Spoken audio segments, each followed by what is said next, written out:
Well, good morning there, and welcome to another edition of This Morning with Soulivity. We are so happy that you're here. We're broadcasting live from our studio right here in the nation's capital in Washington, D.C., and on KMET 1490 AM radio in Southern California. My name is Brian Wesley Johnson, and I'm joined today by some very, very beautiful and special friends of mine, Candice, Harper, and Sheila Applegate. Good morning, ladies. Good Good morning. morning. I love, love, love, love that good morning. I love that choral good morning. Now, how has your week been so far, ladies? Sheila, what's been going on? I've had a good week. I got through a couple projects that I was working on and spent time with friends so far. Ooh, nice. Yeah. Candy, what about you? I can't complain. I've been in my home renovation stage for a Yeah, that's few weeks now. right. Yeah, and it's been fun. Wes and I are doing all kinds of interesting things. We're going to get paint today, so No, oh, that's always That is exciting. fun. right. The paint color fan and kind of looking at all the late. So did we do this color or that color? And they all look. You start seeing the differences in all the colors, right? Right. There's beige, natural beige, white, beige, and less than white. It's like, Yeah, I want to meet the person that comes up with the paint names like angelic light, right. ethereal blue, you know. There's one that I'm enjoying right now. It's called Blank Canvas, which is like it Oh, excites me because Mm, that sort of thing. I always talk about ooh, cleaning the slate, and hello. yeah. so yeah, I'm excited about that color. I think that might be the one I choose today. Well, speaking of, a clean slate, we've got another great hot topics day with a very special hot topic we're going to be talking about today. But before we begin, as always, I just want to remind all of our listeners, listen, we want your questions, your comments, your thoughts. This is an interactive conversation. This is all about a conversation to empower you so you can start your day off wonderfully. Just post right to our chats either on YouTube or Facebook, and we'll do a shout out to you. We'll get those comments up on our live screen. So, ladies, I'm gonna blame Sheila for this one because Sheila came up, she was like, "We need to talk about this," and I was Yes, like, we do. "Ooh, Right? that sounds good." And so, Sheila, you want to kind of start us off with how you came up with this topic? Yeah. So, as most people probably have heard, the term emotional affair has been kind of trending in use for a few years now, at least. And every time that I hear it, I cringe. Mm. Mm. And it feels so layered. And I thought, well, I want to, unpack all the layers of this with someone. And who better to do that with than Brian and Candy? Right? I'm always like a kid in a candy store right now. Like, ooh, this is going to be good. Oh man. I mean, so well, my first question to you, what were the layers? Like, what were some of the things that Some of the came up things. for you? Yeah. So, first of all, it feels like it's infused with blame and guilt. Mm. Um, Mm, mm, and it's putting a term on an unhealthy aspect of a relationship that kind of takes the blame and puts it on one person and or somebody outside of the relationship, Mm. and probably usually women. So there's a layer of, um, is it putting a shame on a woman that maybe didn't deserve it, right, right. So there's that, and then it just actually goes against so much of what I believe in relationships which is being responsible and, transparent with each other. So it's to me, it's like just emphasizing an old paradigm and dragging it in to the present. Right. Mm. Right. I was reading, and then I'm going to go to you, Candy, on that same question. Yeah. I was reading a quick article about this, and I even have a problem with how that term is defined. Yeah. Let's go read this. It says emotional affairs are defined as a platonic or friendly feelings toward another person that gradually turn into a romantic or sexual one while you're in a monogamous relationship with someone else. Simply put, an emotional affair crosses the boundary of friendship and veers off into an inappropriate path. Okay, so what's inappropriate and all that kind of stuff. These types of affairs are increasingly common.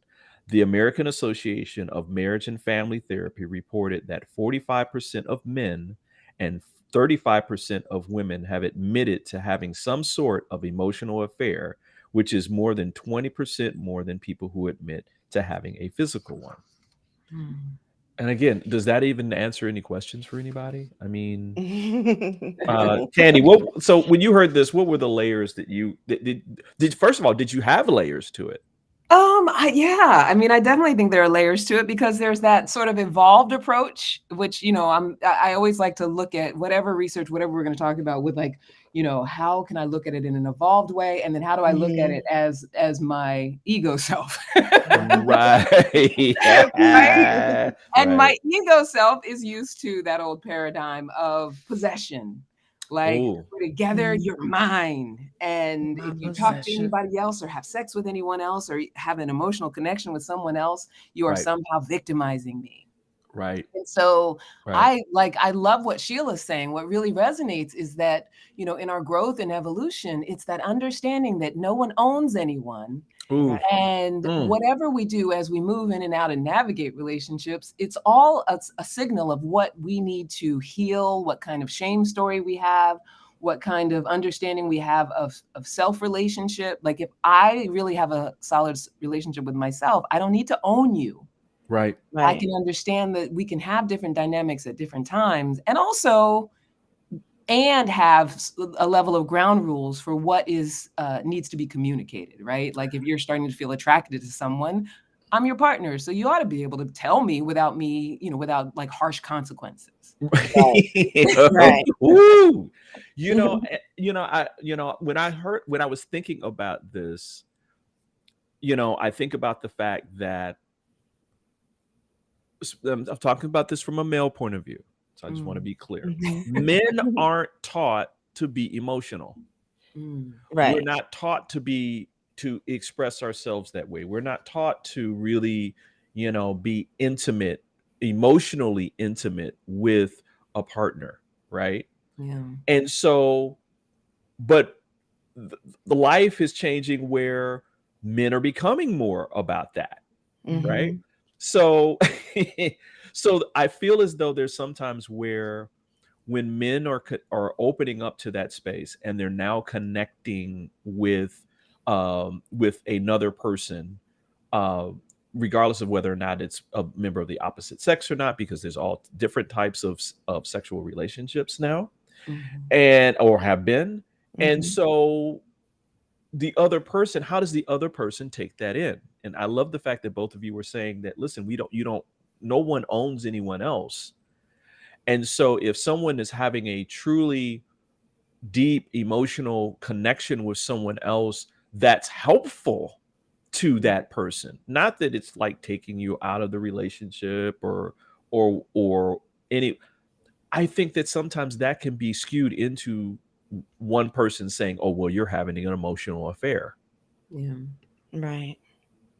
And I think it's important to realize, like, as men, first of all, we have suppressed our emotions in our society way too much. I mean, that's just, exactly. we know that, and especially to men. So if a man is opening up to their emotional side more, there probably aren't friends that they've been in contact with that are also opening up to that, right? So they may be likely to find that openness in another woman. And then when we talk about it being a colleague, if people are working with, I'm kind of diverting it. I stopped and changed halfway through here. It jumped in my mind. Like, when you're talking about, because of the suppression of women, right? So it's natural. You spend time with colleagues like Brian, you and Candy and I, we talk, right? So Exactly. there is a bond. And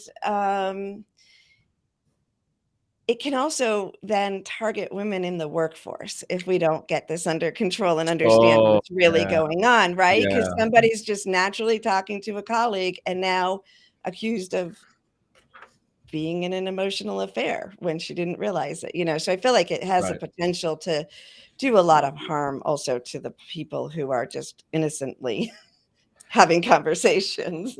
Mm. And, I look at it too, like,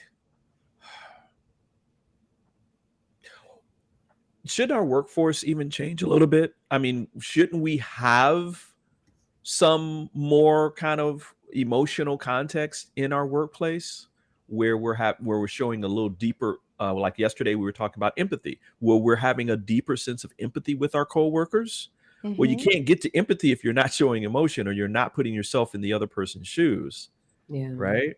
Yeah. I think a lot of times it's like suck it up, And so, Yeah.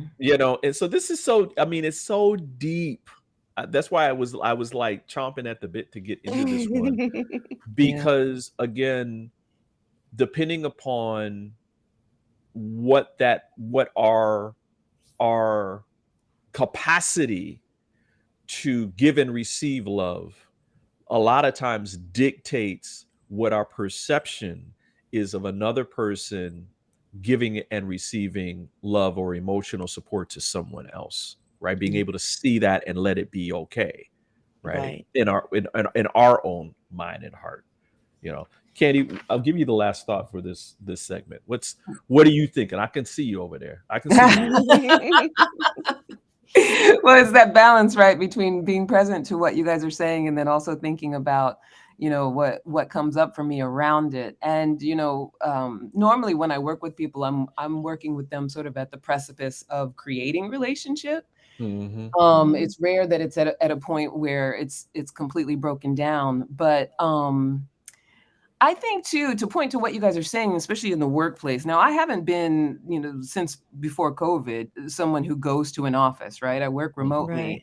But, in thinking about social climate, when I did used to go to an office or a TV studio, there was a level of disconnection and abuse that was allowed 10, 20 years ago in the Mhm. workplace that Mhm. I think people are less tolerant of now. Yeah. And I Mhm. Yeah. think because of that, like what you're pointing at, Brian, it is more important to be empathetic and to be emotionally mature and intellectual and intelligent when dealing with coworkers.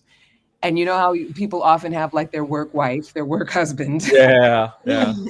I Which could think, be a problem too, well, I for mean, some people. yeah, it becomes a problem for people, I think, when going back to the whole possession thing, if I'm the partner who's at home or the partner who's not at the job, and I feel like something's being taken from me. And so I think Right. that's the thing to look at. It's like Mhm. the partner at home, whether it's a woman or a man, if I feel like my partner's interest or connection with someone else means I'm losing out, like I have to look at that, like what needs to be healed, what needs to be communicated around that for myself. Right. Absolutely.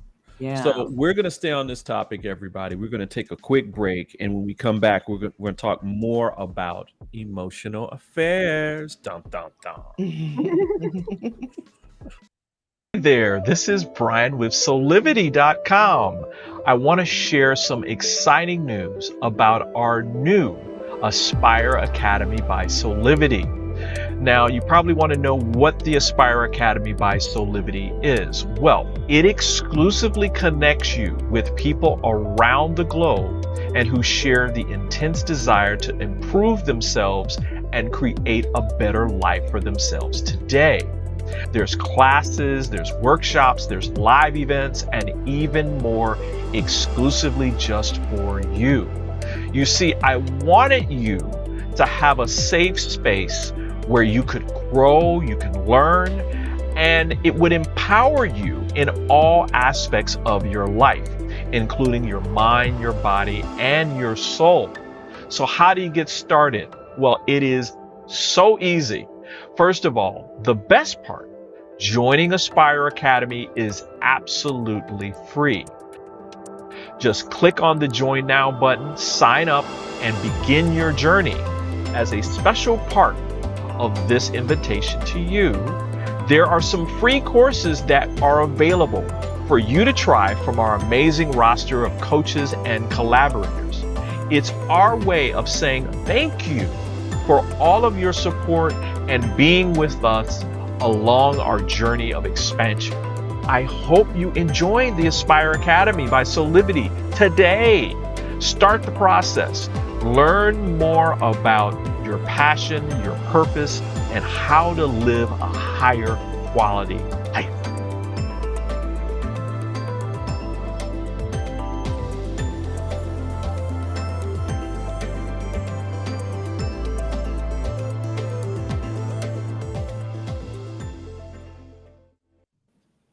And we're back with more of This Morning with Soulivity. We are talking about emotional affairs. Dum, dum, dum. Question for both of you. Is our society and its expectations of romantic relationships part of the problem? What do you think? I think it is. I think that I hope the paradigm is changing of how we view romantic relationships, but if you think of in the 50s and, Right. moving through time, we have a lot of expectations for romantic relationships, that person should be our everything, right? Give us meet all our emotional, physical, and spiritual needs, which we don't ever put on other relationships. And No. so I think what happens is that we move into having a relationship with the form and we lose each other. Right. And when those rules are put on a relationship in the beginning, I think it's okay to some degree. Like, to me, I think of it as group coaching. If you put the rules around, you know what to expect and you feel safe opening up, but that doesn't last forever. That if you're going to take the relationship to a deep level, you have to move beyond those rules and start being completely vulnerable and true to each other. Wow. Love that. Candy?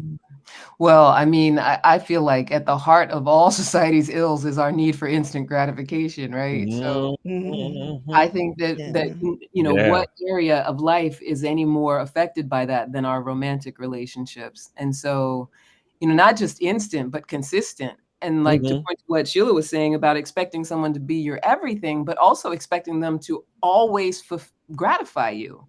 Right. Which we do it very subconsciously, I think. Like I find myself, just moving through life and then like, oh, I didn't get it the way I wanted. Oh, I wish you would remember to do that. Or it's that constant, I should have been gratified in the moment. And it's that willingness to slow down and say, no, like that's the whole point of a relationship is to partner and move in and out and through the good times and the bad times and the conflict and the, when we're loving each other and have affinity and continue relating and growing. Right. Not, oh, we're together now, so everything should be wonderful all the time. Well, I call that the Disney Cinderella syndrome, right? Yeah, where first we're taught, oh well, you come together and you have this chemical and this chemistry and it's love, and you start singing songs to each other, and then you move into getting into some type of formal relationship. May it be just that you're in a monogamous relationship, marriage, whatever it is, because I'm cool with it. As long whatever's cool with you is cool with me. But then there's this thing that I remember my parents during their practice would always talk about, and that is you get together, you say, oh, I love you so much, now change, right? And the change part of it is you're supposed to please me 24/7 all the time and complete me in terms of like I might have this emotional wound, but you're supposed to fix that. You're supposed to fix that. I'm not supposed to deal with it. You're supposed to fix it so that I don't feel it, and that's just not real. That's just not real. And then all that other stuff around, like what you think is an emotional affair, how you define it, and all that pumps up as well. Oh, I saw you. Yeah, go ahead, Candy. Oh no, I was just going to say, because before I lose the thought based on what you were saying, it's that, trying to heal the old wound. So, a lot of times we go right into our adulthood and we're trying to heal, trauma from our parents and stuff like that. And Mhm. so I need you to heal me. I need you to heal me. I need you to love me enough that I'm okay is Right. often playing in the background. Right. Yeah. Right. Sheila, is it reasonable that one person meet all our emotional needs? No. Dang. And thank you No. for listening to This Morning with Soulivity. And who wants that job, right? Right? Like, Oh. Right. I mean, and right? Snaps on that. exactly. Like if you're doing that, then you're not meeting your own emotional need. First of all, you're not ever going to do it. And then even if you try, you're not meeting your own emotional needs. So you're getting further and further apart. So it's going to spiral if you're looking for that. And I think that's, like we said, a lot of women in our society have relationships that they are people are friends with, women they're friends with, and they have deep bonds and they share things, and it's not as normalized for men. So it adds an extra dimension for the men to try to do that. I think they end up shutting down their emotions to support the female, or if it's a same-sex relationship, play that over another. Although I do think that you're almost further ahead in a same-sex relationship because you're already stepping outside of the societal expectations, so there's more freedom sometimes. Not that they can't fall into it, but I think more freedom to explore what's right for them. Yeah. I mean, I think about in whatever relationship it is, typically there's a dynamic where one person is more emotionally aware than the other person. They have a higher level of EQ. Right. And so there's always going to be this kind of imbalance. And so the trick is to understand that before or as you're going into the relationship, right? And that and that you understand, Candy, you said this so beautifully, that the relationship is there to help support each person in their own personal growth. Right. I mean, that's the beauty of it. And that that you don't feel alone as you're walking your journey, and that you got somebody you can look to the right of you and says, you got this, babe. You got this. Right. Again, I'm loving this topic. I told you, I was chomping at the bit for this one. Listen, we're going to take another quick break. And when we come back, we'll talk about an important part of this, which is this about transparency and communication too? So kind of think about that, y'all, and we'll be back with more of This Morning with Soulivity in about 2 minutes. Hi there, Sheila Applegate here with some exciting news. I've joined the incredible Soulivity team as the host of the new Consciously Awesome live show, where I will be sharing insights to help you discover your full brilliance and claim the vibrant life you deserve. So tune in every Wednesday right here on Soulivity TV to join the fun, and remember to subscribe to the channel so that you don't miss a single episode. Have an awesome week, and I will see you on Wednesday.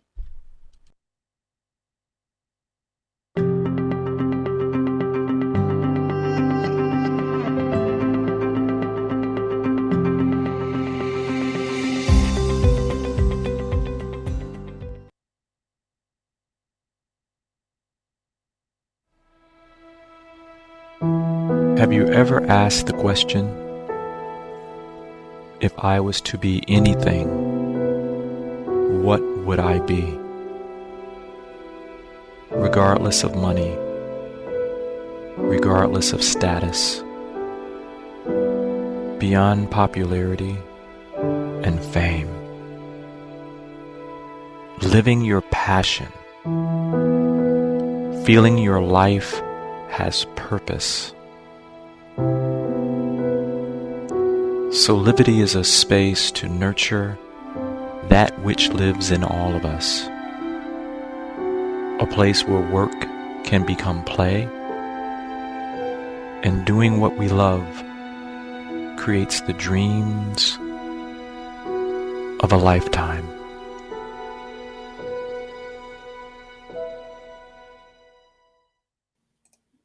And we're back with more of This Morning with Soulivity. This is Brian Wesley Johnson. I'm joined by my beautiful co-hosts, Sheila Applegate and Candice Harper. And we are talking about emotional affairs.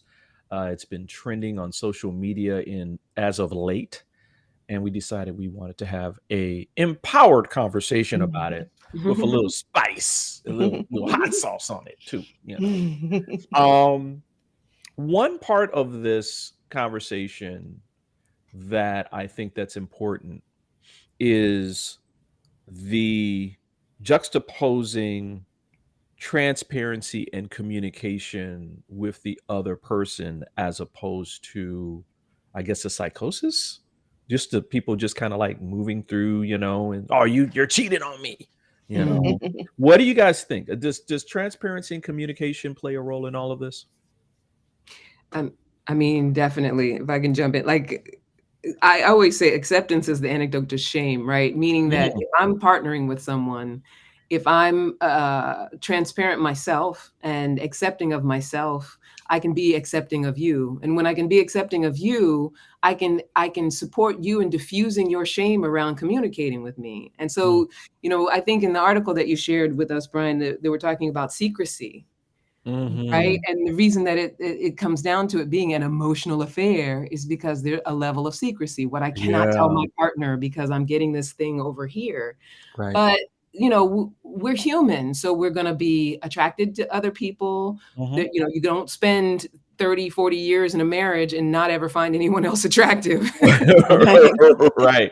So it's that willingness to be in a place of really accepting your partner where they're at, even when it feels scary. And when you do that with yourself, you can then offer that to that's love. That's what love is, right? Offering that to that other person because you filled yourself up with it. And when it's like that, you can talk about anything.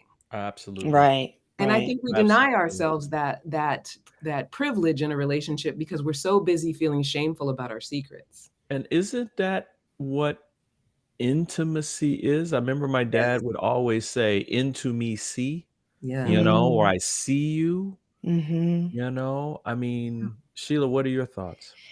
Well, I agree with both of you. And I do think that the reason I get so triggered with emotional affairs as a term is it's looking at the symptom and not the underlying cause, right? So it's the lack of communication and transparency in the relationship that will lead somebody to seek intimacy somewhere else in some form, right? Where they can be themselves. If they're not being able to be themselves at home, then they're going to look, because we all want to be understood. And so it's that needing to be transparent with ourselves and to be wanting that, do we want that? Or if you're in a relationship that you're like, okay, we're in this for the family, for the money, for the work. This is a deal. We've got this. Do what you want. Then do that, Right. But if you're in it for intimacy and you're expecting intimacy, you have to show up with intimacy and communication. I love that. I love that. And, and I mean, again, I would hear, as a young boy when I was working in my parents' office while I was still in college, you see couples come in and out, even of different sexual orientations, and they would all be dealing with this same thing, right? Where the intimacy between them was not strong enough to compensate or get over their own pain. And so they weren't letting each other in to see that pain. They weren't allowing themselves to be truly vulnerable with each other and then accepting each other that way. Because I love, Candice, what you just said. I mean, that's a masterclass, what you were talking about, Right. of acceptance. And, there are going to be times at which all of us regardless of whether or not we're in a relationship or not, a romantic relationship or not, when our friends and our loved ones are going to need our support. Mhm. And Mhm. so being able to give that to them, and or a lot, or seeing your partner give that to someone else, for me in my life now, is a turn on. It's like, wow, this Mhm. person is really caring, really loving, empathetic, compassionate. I mean, it's not that they're taking, by them giving that to someone else doesn't mean that they're taking away from me. Mm. Right. It should actually, when you're open-hearted with one area of your life, it should open your heart more to the other areas, right? So if we're closing down outside of the relationship, then it's going to be difficult to open up inside the relationship. Yeah. You know, I know we're going to be talking about tips in the next segment, but before we get to that, I almost want to ask both of you really quickly, what tips should we be giving? What's the context of the tips? You know, because I think a lot of times the tips are based in the foundation that, oh, this person wronged me, Mhm. right? Yeah. So what are your thoughts? What are your thoughts? I mean, it might be based in that, mainly because I think, when we do have that paradigm that, we've committed to each other, so there's the supposed tos, right? So it's easy to go into this person wronged me. But I think what we often don't focus on is, what are we committing to? And I think Sheila touched on it a little bit. Like, when we go into a relationship, that clarity of what we're doing Right. and what is Right. expected and where I'm coming from. Sometimes I think we're afraid to be really authentic and candid about that because we think it'll be a deal breaker for the other person. And we're not okay with, if it's a deal breaker, it's not a sustainable relationship. Right. Like, if we can't come to an agreement for how we're going to navigate this thing and what we are committed to in this relationship, then it's okay that means we're not compatible. Right? That's part of compatibility.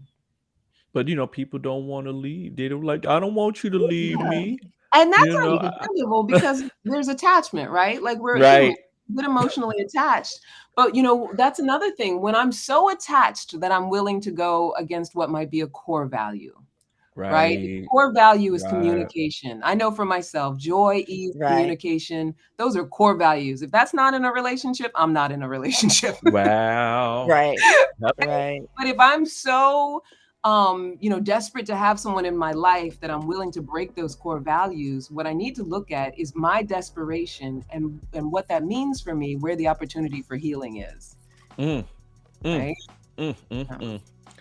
I told y'all out there this was gonna be a good one today.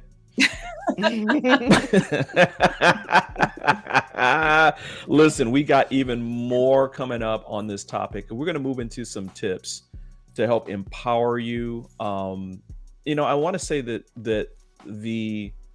I think that the one of the solution is intimacy.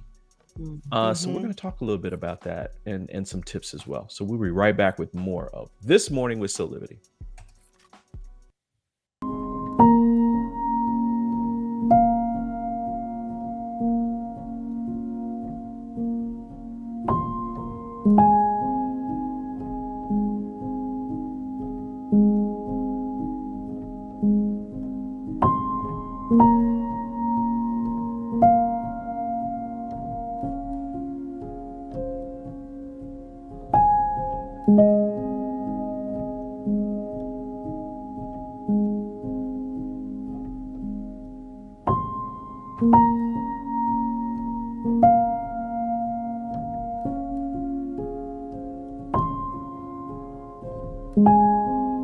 You can find all the Satonic products at our Go shop on Soulivity at go.soulivity.com now.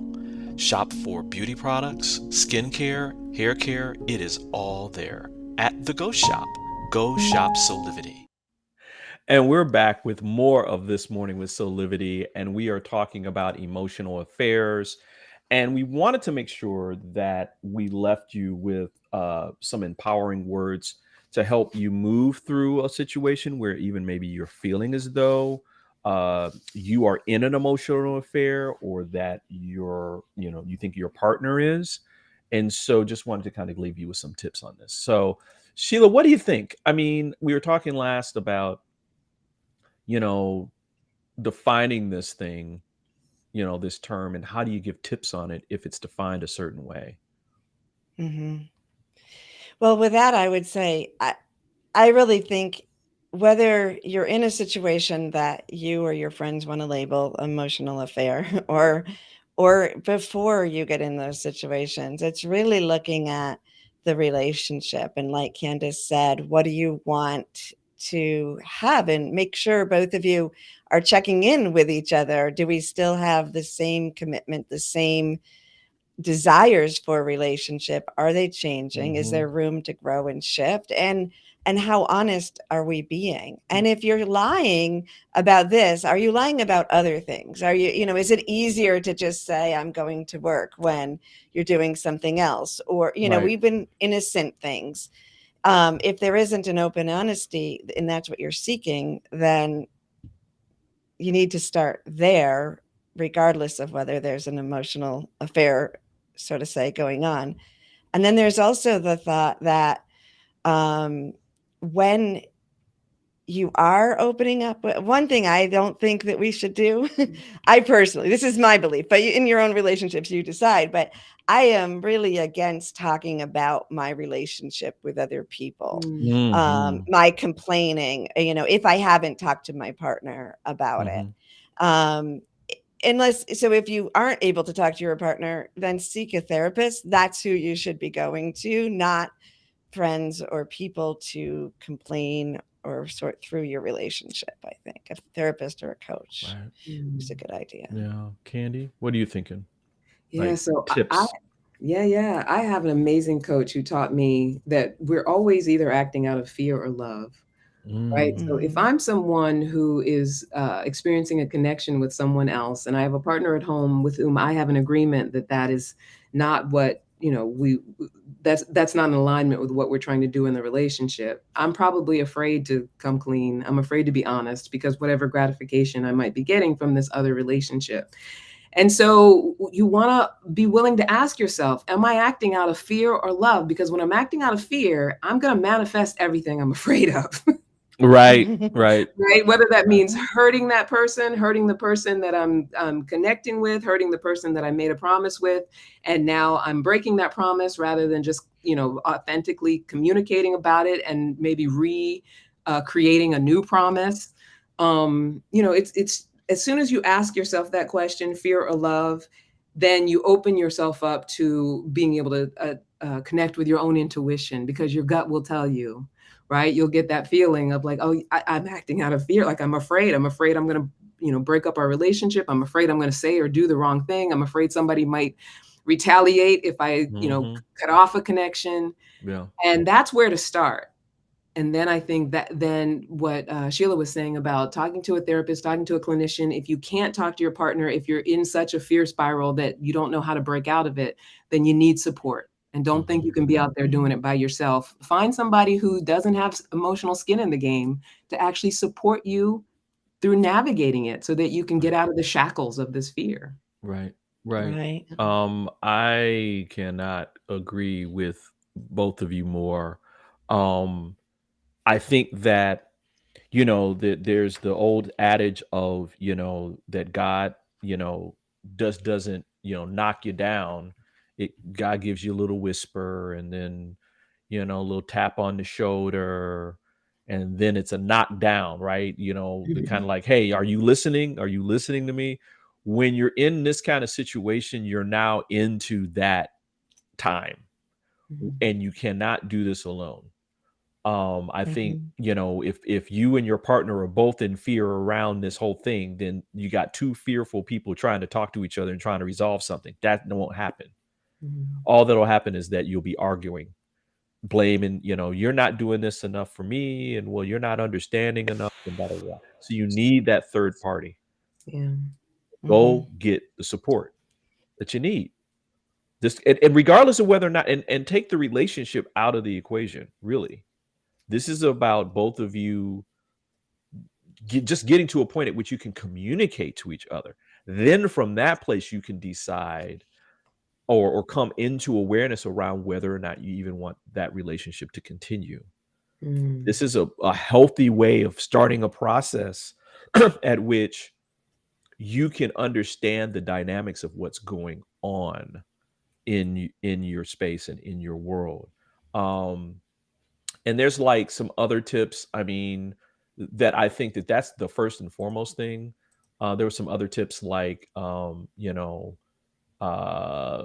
maybe give each other space, see the difference between infatuation and love. I mean, these are all things that are important. I think you'll probably read that on many sites, things like that.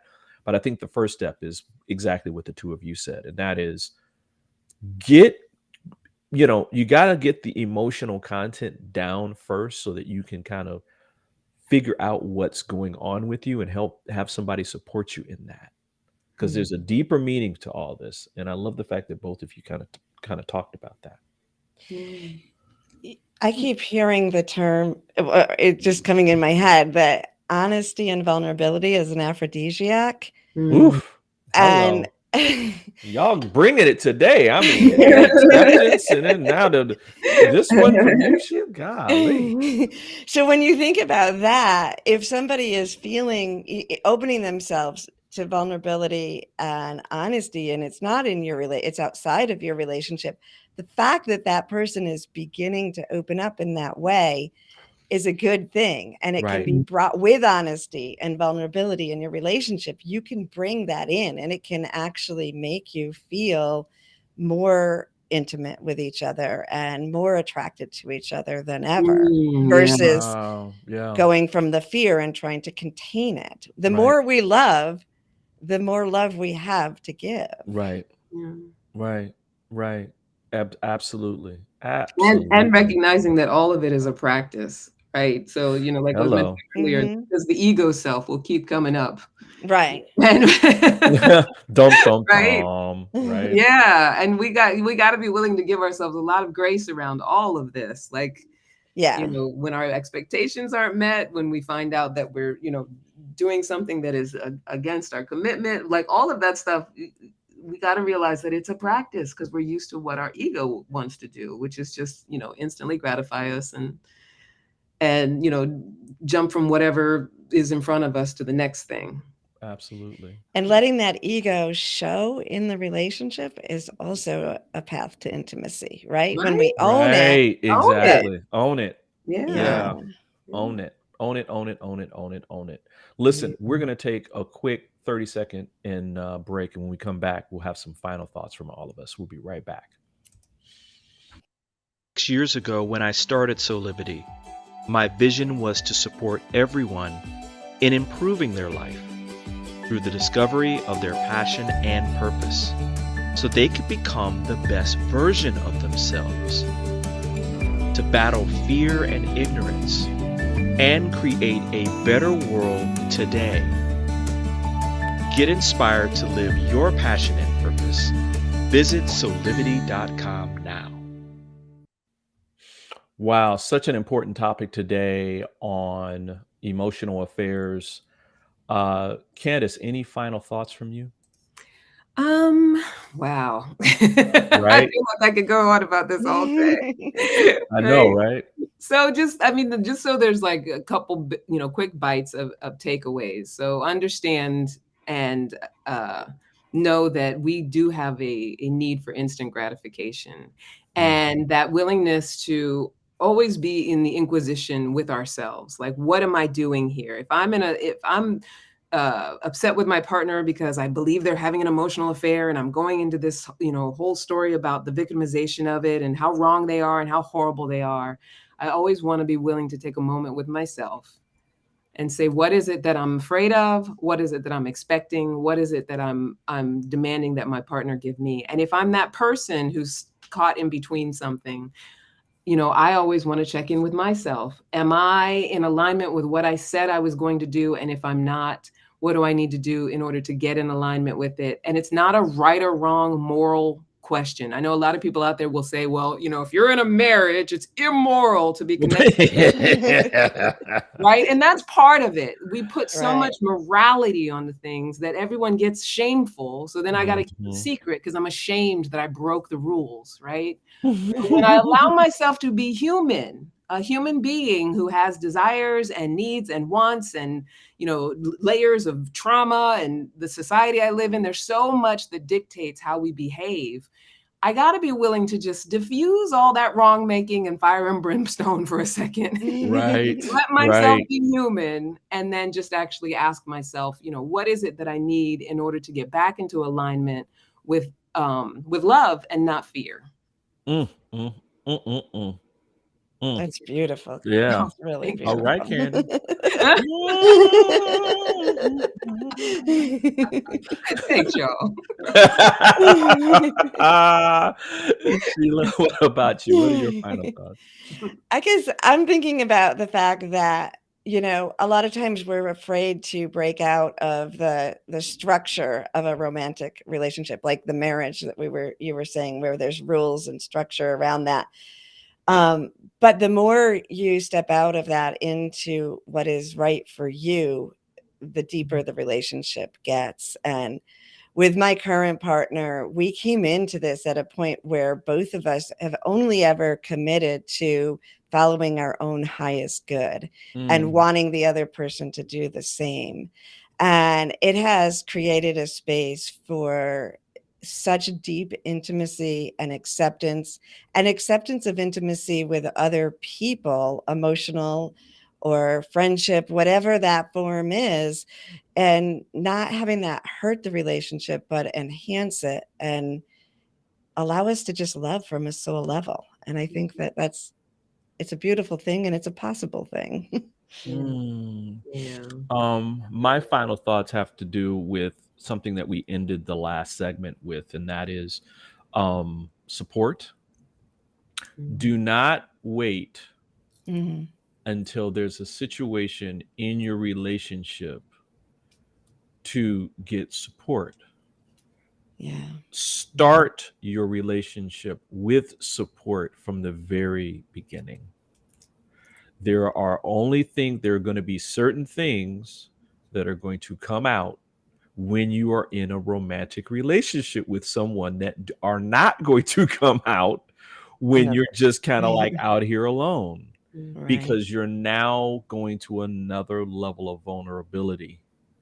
And so learn, if you're thinking about marrying somebody, or if you're thinking about, pledging your undying devotion to someone in some certain way, make sure you add into that a process, a practice that both of you do on an ongoing basis. And there are many therapists, there are many structured kind of things out here that can help, things like Imago and other things that are talk about, healing hidden wounds, that will be so supportive to when you're going through times of emotional stress, and they're going to happen. So if they're going to happen, just prepare for them, right? And so get that support. Get that support before stuff starts kind of going awry, and then you'll have a tool in your tool belt. So let's talk a little bit about things that both of you are doing. Sheila, you've got a really, really, really cool thing that's happening right now with, I think, your Soul Connection sessions. Can you talk a little bit about that?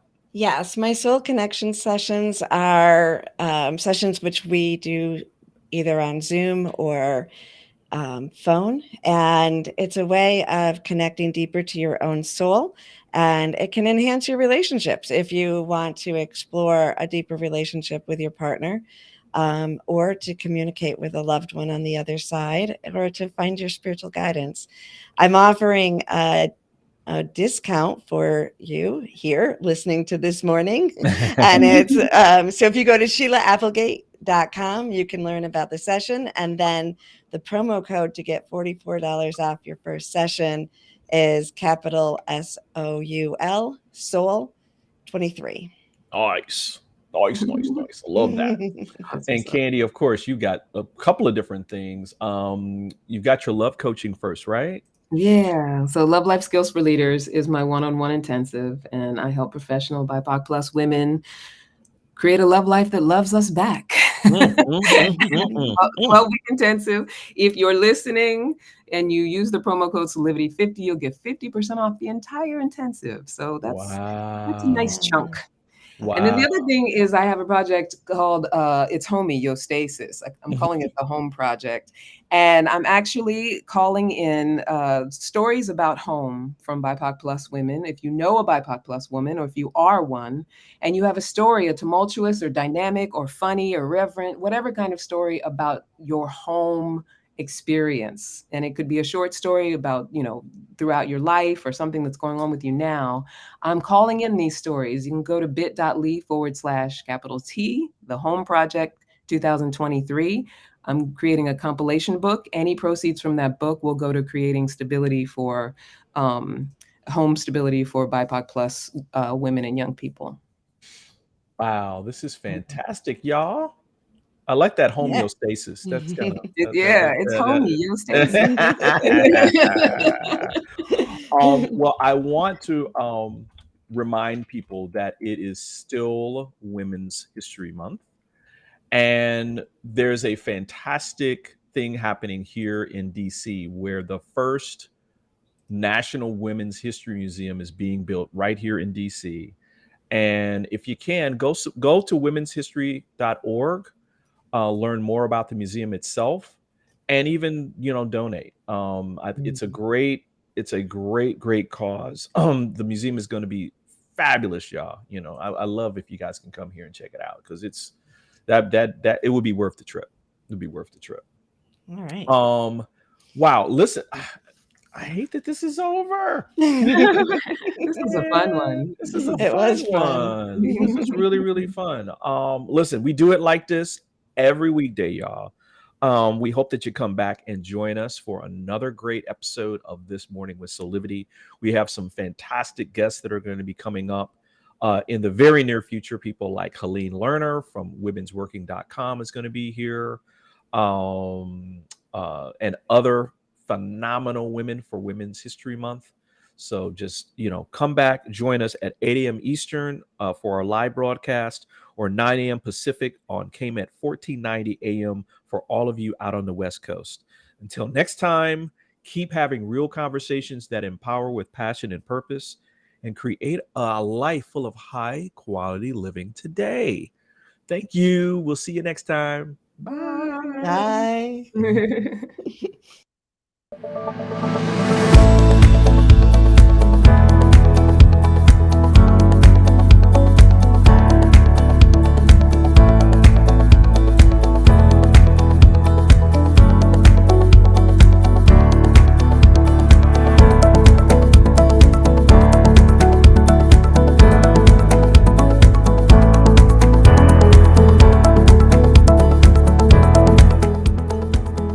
This work is subject to copyright owned by Affinity Global LLC. Any reproduction or republication of all or part of this is expressly prohibited unless Affinity Global LLC has explicitly granted its prior written consent. All other rights reserved.